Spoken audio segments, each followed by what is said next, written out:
right, guys. Welcome to World Blockchain Summit, Day 2. And I hope, we are going to have a lot of fun. We can begin with anything. Since we have a little crunch of time, what I'm going to quickly check from you is, how do you define Web 2.5?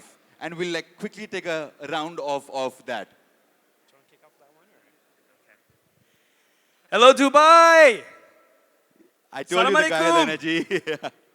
Everyone is smiling, I wish I didn't drink that last tequila shot last night. We have a very handsome man actually sleeping in the front, so that's 3 yawns. But yeah, so Web 1, as you guys know, was the very basic form of researching. Web 2 was a social web, and Web 3 is the web of ownership, right? So essentially, in a nutshell, that's what it is. But I do want to share something, guys. I want to make a quick tally all together. Number 1, please, for those who think Web 2 is superior to Web 3, show me your hands. Web 2 better than Web 3. Okay, 1 person. Web 3 better than Web 2. 3 people. Who believe that it's a combination of both? Show us both hands. So the majority agree that it's a connection, right? Because Web 3, it sounds like it's an upgrade, but not necessarily, right? It doesn't scale like a Web 2. So I think that's really important. And, I was born on May 8th, 1980. May 8th is also the day that the war ended. So I was born on a peaceful day. And I love to make peace between everything, whether it's TradFi, DeFi, on-chain, off-chain, Web 2, Web 3. I think it's all about peace and finding the best synergies. Because my brother once told me something really interesting, which was, life is never left or right. It's never black or white. The balance needs to be right. And that's what he said. And finding that balance in between is a key point. So for me right now, once again, it's important to understand that each web has its limitations, and you cannot rely on both. In terms of scalability, we know it's Web 2. In terms of ownership and giving the power back to the community, it's Web 3. But right now, we've seen so far with gaming, Web 3 gaming, that adoption really sucks, guys. Who here knows how many daily active users there is on Sandbox? There's less than 1,000 active users, right? So how can we be all yeah, Web 3 is going to take over Web 2? Not necessarily, right? We can see that up until now, factually and statistically, it's just very, very limited. So I'd love to have this panel and hear other opinions on what are things we can use in both worlds to provide a better world for the people out here. Thank you, Alex. For those that don't know me, I'm Tobias Young, or Toby Young, and I'm just going to expand on something you said there about Web 1, Web 2, and Web 3. So Web 1, essentially, they make the content, they make the money. Web 2, we make the content, they make the money. Web 3, we make the content, we make the money. Now, I think the interesting thing about that is that although we're moving to a Web 3 basis, as you alluded to there, the world is not ready for the metaverse, and the metaverse isn't yet ready for the world. So we're still kind of in a Web 2 analogy. Now, with that, what gets lost along the way is that if you're going to structure anything within the digital space, you still have to have your roots in the traditional side of business. So not necessarily TradFi, but traditional businesses are the route for digital businesses to be set up. And for me, that's going to be the big leap from essentially Web 1, 2 to 3. So 2.5, you're setting up your digital business, but you still have to look at the traditional side of things. Now, that's not exactly the metaverse, and I think the metaverse is almost Web 4, because at the moment, it's just not there for the users, for the experience, or for the interface. So for me, Web 2.5 is traditional to digital in a business sense. Thank you, Alex. So in my opinion, I would identify Web 2.5 as the thing when we move forward and at the same time we move back. And I do believe Web 2.5 is our future. Why? Because regulation is coming. And regulation has a lot of frameworks, a lot of approaches as soon as we have at least a little but centralized part. a lot of guys, a lot of crypto guys, a lot of Digan there talking about Web3 and so on. But it's impossible to create your own state without understanding of the whole picture. It's impossible to create your own space in isolated format of the other world.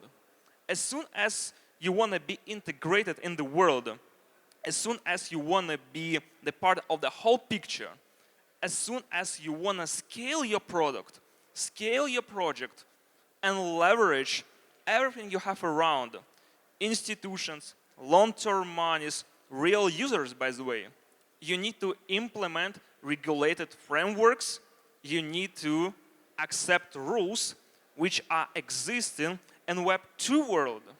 So I would identify is Web 2.5 as the thing we have our resources, we have the power of Web 3, but we use this power in accordance with rules we have in Web 2, and we leverage it in the age of these two industries. As soon as you leverage something, you have 1 + 1 = 11. Very interesting. Thank you. You know, since I brought up the question, which is what according to you is Web 2.5. Now, Web 2.5, you know, I would like to take that up on myself and say what it means to me. Now, the biggest challenge of Web 3.0 is the adaptation and also is the limb friction, right? Whenever you develop a new habit, there's a limb friction that is added onto it. Now, that is the challenge. That is why we open Instagram and we open Facebook a lot more often than we open perhaps Lens, right? Or the other decentralized social media applications. We need to be rewarded, which Web3 is doing. But the biggest drawback of Web3 is the UX and UI. I know guys are solving that problem, but you know what? We are used to some amazing UI and UX right in the palms of our fingertip, right? And when we are used to such fantastic UX and UI, and we don't find that at a Web3 interface. Because as the consumer, as the end audience, right, how many times do we really think, oh, are we operating on Web 2 or Web 3? I don't think we ever do that unless we are sending, or rather we are doing a transaction. Because it is all about the UI and UX. And for me, Web 2.5 and the bridge that is between, you know, like it's a beautiful marriage between UI, UX and what really is happening on blockchain. Because what is happening on the blockchain, the data is available, all of that is great, but it's also extremely boring to go through it, right? So we have been now used to such amazing interfaces, and when we don't have that, that is, like, for me, a big challenge. You know, since I spoke about adoption, I am a big advocate of blockchain adoption, right? I travel the world and I speak about blockchain adoption. I talk to people about, you know, what do you think is your blockchain adoption challenge, right? And now when we come to this thing, I would love to know from you, Alex. You know, let me start from you this time. That what is your biggest, you know, Web 3 adoption challenge, and how is this Web 2.5 may or may not play an important role? Well, it's a really interesting and at the same time complicated question. Why? Because I would identify the whole Web3 industry as a challenge. It's really difficult to highlight just one challenge as soon as you work with an industry which is challenged as a whole. So in my opinion, the biggest challenge, and at the same time, this is probably one of the most important things there, is adoption. Because we can identify a lot of things around. We can identify, and then, let's say, a nice UI UX, simplicity of products, regulations, speed of transactions, whatever.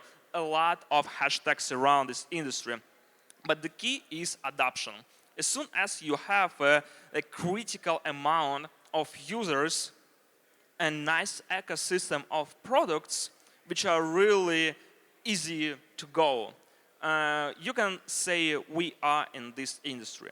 So how we can help Web3 with mass adoption from Web 2.5? I would suggest that the key is simplicity. And I completely agree with you on it. Why? Because honestly, in my opinion, 99% of users we have in the market, we have in the world, honestly, they don't need very, very, very complicated instruments and DeFi products. Why they need perpetual synthetic DEXs? A lot of guys, they don't know about even bonds on stock market. But the industry is trying to push even complicated products. So that's why we observed a huge rise, for example, of Uniswap, because this is extremely simple. So in my opinion, Web 2.5 can really help users to be onboarded in simple, easygoing products which are familiar for their using patterns. Thank you. Toby, I'm going to have, ask you a different question. Him. Thank you. I'm going to ask you a different question because the problem that you're solving at CST Dubai, when we were talking outside, is such an important problem because most of us are dealing in crypto and we don't really have access to fiat as much as we should. I'm glad, like JP is here. JP is also solving a very interesting problem that is traveling, right? You can book your tickets via crypto. Brilliant. I love that, right? We all love that. Now exactly what you are doing, you are helping up companies set up there. Now, in that space, you are truly in the Web 2.5, right? You are like right in the epicenter of the problem spot because we have crypto, we need fiat, banking system is kind of like, wiggly and wobbly. How difficult at times is for you to let other people understand that what you're doing is so important and how it is impacting the world ahead? Thank you, yes. So, very quickly, CST is essentially TradFi accountants that have become blockchain certified that now do crypto accounting as well. Now, the crypto accounting, although partly personal, is mainly for corporations. One of the things that we've sort of found and has kind of become our niche is that as an individual, if you want to cash out of crypto, it's become very, very difficult to do. You can only move a certain amount of money at any given moment. Banks like to ask a lot of questions. I recently had a case out here where a payment came from a crypto firm and they put the word crypto in the reference. The bank blocked the payment until I sent them the contract. Now, that's a fundamental problem. But as a corporation, if you run your crypto through a business, as I'm sure you're getting paid in crypto through a business and for work you've done, and you run your on-chain ledger accounts as part of creating financial statements, suddenly banks become more amiable to what you're doing because there's contracts in place, they're able to ask you for proof, and once they've seen that once, they're happy for you to continue with your activities. Now, in addition to that, when Web3 companies, as I'll often call them, and I want to exclude almost metaverse because I alluded to that being Web 4, and I think Web 3 is more DeFi space. When someone sets up a Web 3 company, they're like, we don't need the traditional side of things. We don't need financial statements. We don't need a bank account. The problem is that you actually do, because eventually you're going to have to pay people, you're going to have to pay things in fiat, and ultimately, wherever you're registered, you're probably going to have to file a set of accounts. Not only that, if you want to raise capital, guess what a VC wants to see? They want to see a set of accounts. They don't want to see ledger activity. It's all well and good that it's there, but they're not picking through it. You want their money, you come to them, and the way they understand things is through a set of accounts. In addition, if you don't have to file accounts, you still need to know where your financial position is as a company. And how do you do that? Financial statements, management accounts. Now, this is something that is probably here for the next 15, 20, maybe 30 years before we can say that everything's digital. There is platforms out there that will look at accounting from a digital perspective and it's all online. One problem, It's predominantly for retail and it's predominantly aimed at US citizens. So that's why people come to us, not only for themselves, but for their corporations as well, to help them actually build a business. Because we are still stuck in Web 2.5, where actually you have to have the traditional side of things before you can go fully digital. The other issue that there is in the world is that not everybody understands digital. Now, that's not necessarily us on stage or everybody in the audience, but the key thing is that the world is not ready to go fully digital yet. We're probably at least 5 years away from a CBDC, which is going to make things easier. But again, how much further do we need to go before corporations can be fully digital without needing to file sets of audited accounts? And that is a huge problem in the space that we're in, that people, when they set up their protocols, they don't realize they still need these things. Thank you. Since you are the chief of partnership, right? You partner, like you have strategic partners and you have regular partners, you know, who you want to kind of interact and, you know, like let things or like treat them as enablers, vice versa. Now, when you are partnering with a firm, right? Do you, like, what is a Web 2.5 aspect that you look at that will complement you as a blockchain versus them as a product or a media firm? What is something that you look at? Yeah, absolutely. In partnerships, I don't know if I'm the right example because, you know, in all these books, if you guys read out there, it's always about crushing the competition, you know, never splitting the difference, win, lose. I do the opposite. I do lose, win every single time. I just provide value to everyone in the world. I do it with a genuine heart because I want to help them and the karma comes back to me, and that's how I sign the biggest deals. So don't believe all these self-help books that are, most of them are bullshit. Go be a real human being and partnerships will happen in an organic manner. But I just want to go back to the problems. Who here agrees with me when I say that Web3 is more of back end when Web 2 is the front end? Can I see some hands of people who kind of agree? Because Web 3, what is it solving, guys? It's solving transparency, right, in real time. And that is key to trust. We're solving trust. That's why we call it trustless protocol, right? You don't need to trust any of us. You verify. Don't trust, verify. So that's one thing. We talked about ownership already, but now we need to talk about trust. And you cannot trust human beings because there's always going to be flawed human beings, always people with greed. And that has been represented across centuries with banks, with the traditional financial system, right? So we cannot trust human beings because some of us are corrupt. So we don't trust, we verify, and that's why code is law as well. If the code has a track record, right, and is built in a decentralized and transparent manner, we can solve many, many problems. And I want to share something here, guys, on how Web 2 and Web 3 could work very well with each other, or the traditional and decentralized finance can work very well with each other. Think about this, guys.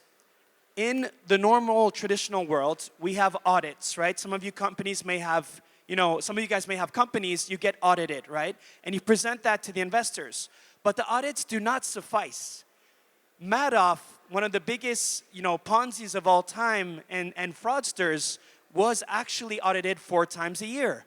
A lot of the traditional companies are audited all the time, but you can flip the books, you can cook the books, you know when the auditors are coming in if you pay well enough, and you can change things to create a false impression to everyone. So the traditional world does not work. The audits do not work.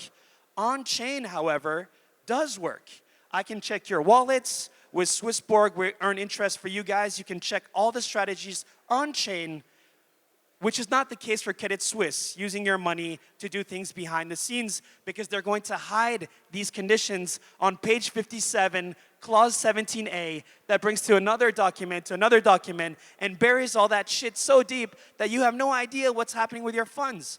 So what if we took all the good practices, the audits of the real world, and then we took Web3 to put everything on-chain that you can verify and you don't need to trust anymore, and combine that. Imagine a world where we distribute ownership, we distribute power. We're not at the mercy of all these centralized servers like AWS that control, by the way, Web3, which decentralized servers is probably one of the topics we need to tackle in the future. But imagine we combine Web 2, Web 3, front-end, back-end, trustless control and ownership to all. And that is the future that I want to see for my children, for my grandchildren, and for generations to come.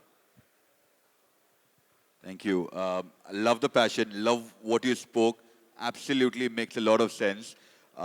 You know, when we talk about trustless, it is a thing right now that, you know, the beauty of blockchain is, as we all know, that it is in a way, or rather it is verifiable, and that's how the beauty of the game works. Now, I'm trying to frame my question very carefully because I choose not to make this as an echo chamber. Like even when I do Twitter Spaces, I try and like really make sure that we don't talk about stuff that we already know. I think it'll be very interesting because we have a limited amount of time. It'll be very interesting to kind of open the panel out to our audience and ask them some questions that you want to ask about Web 2.5, bridging the gap. If you want somebody's seed phrase, you can talk to them outside. Anyone has any questions for me or for the panelists in the space of Web 2.5? Can you, like, we don't have someone to help us with the mic. There you go. So sweet of you. Thank you, Liz. Thank you, Liz. Thank you, Katya. Hi. I have a question. The whole point of Web3, it's decentralization, right? That means nobody can control, nobody can censor the transactions, nobody can stop the access of any person. But if you look at Ethereum, after the merge, more than 60% of the transactions are censored, like the OFAC censored. That means if US government wants, they can enforce the censoring. And also, after the merge, more than 64%. Excuse me. Please don't move your mic when asking the Yeah, question. yes, yes. I can't. Yeah. More than 64% of the validators, they are five entities. That means Kraken, Binance, all these US registered entities. So isn't it concerning that if from the regulatory point of view, if tomorrow SEC is coming and telling that Ethereum should be registered as a security, or if there is an attack from the regulatory side, is it going to affect the whole system? I think Tobias should take that up because he's in the banking space and in the regulatory fame. So we'll let Tobias take that up. Thank you. Yes, there is a concern in terms of regulation and what happens when the SEC rear their head. We're due to have a judgment on Ripple by the 31st of March. I believe Judge Torres is the name. And that's going to be interesting. Whether you believe in Ripple or not, it's the fact that this case has gone on for so long. Your argument about the centralization of a particular cryptocurrency, your example being Ethereum, I would argue, look at Bitcoin. Bitcoin is the most decentralized cryptocurrency out there. Yes, there's still pools of people running nodes. There's still mining going on, done by people collaborating.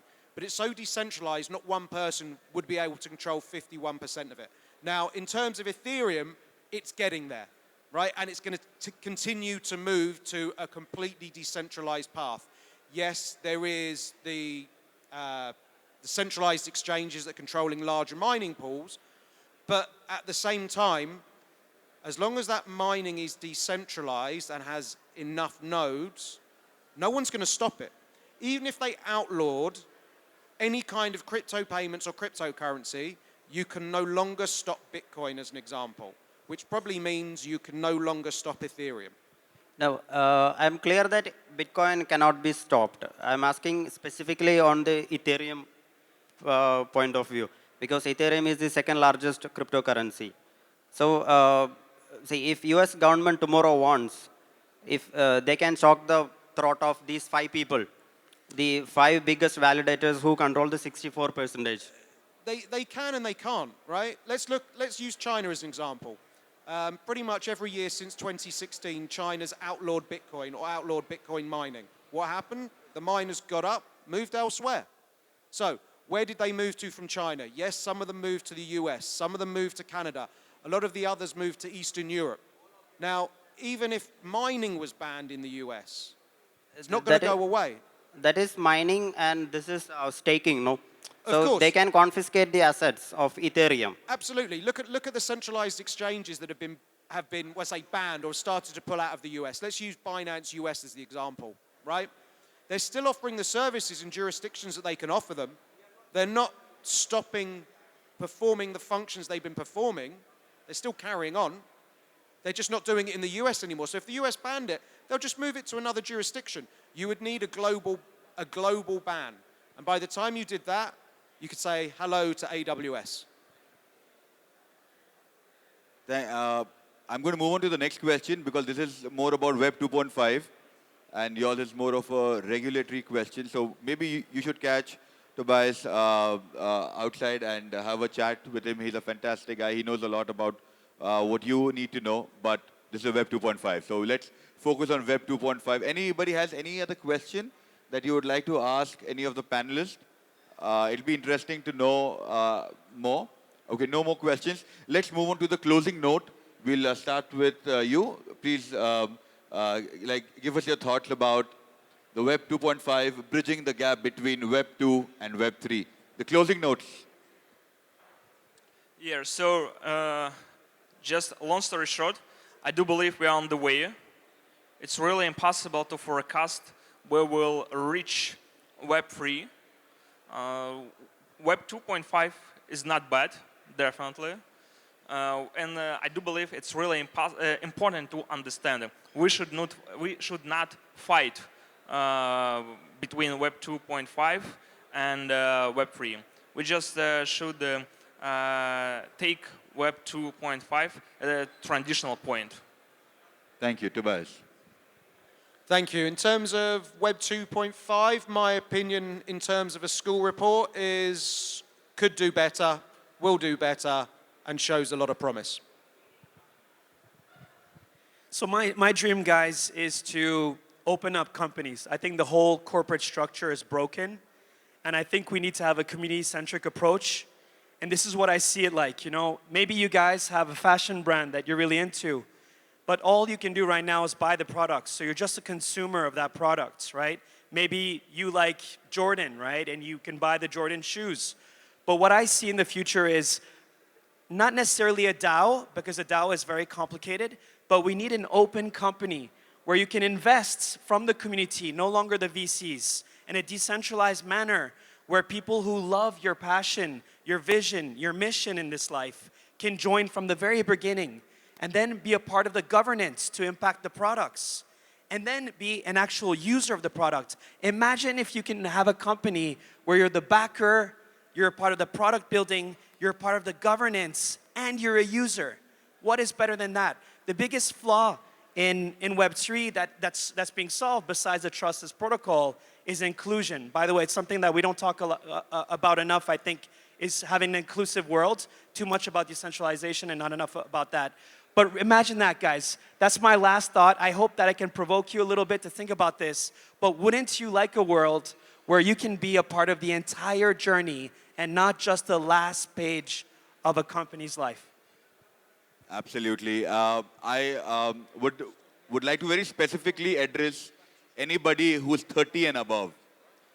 If you are still living in the old space of being the boss, if you are still believing in the old regime, it's time for you to change. It's time for you to move on to a new world that is coming and we all are a part of.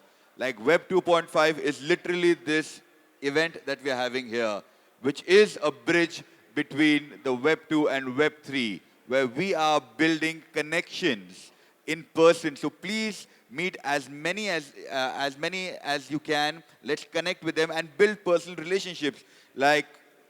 Because at the end of the day, we might be in the metaverse. AI might take over, but human relationships will have its own unique value and will always remain precious. So please go out and connect, because this event, like how I said earlier, is a true example of Web 2.5.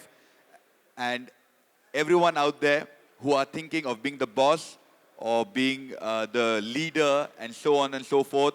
Everything is up to be disrupted, and we are looking at a new world order, and Web 2.5 is the bridge that we are on, moving towards that vision and that aim on a culture where we go ahead and we change things on our own with collaboration with different people around the world and towards a more secure future, not just for us, but for the upcoming generations. Because the previous generation, they claim that they kind of screwed up the planet with all the stuff. But now it is up to us.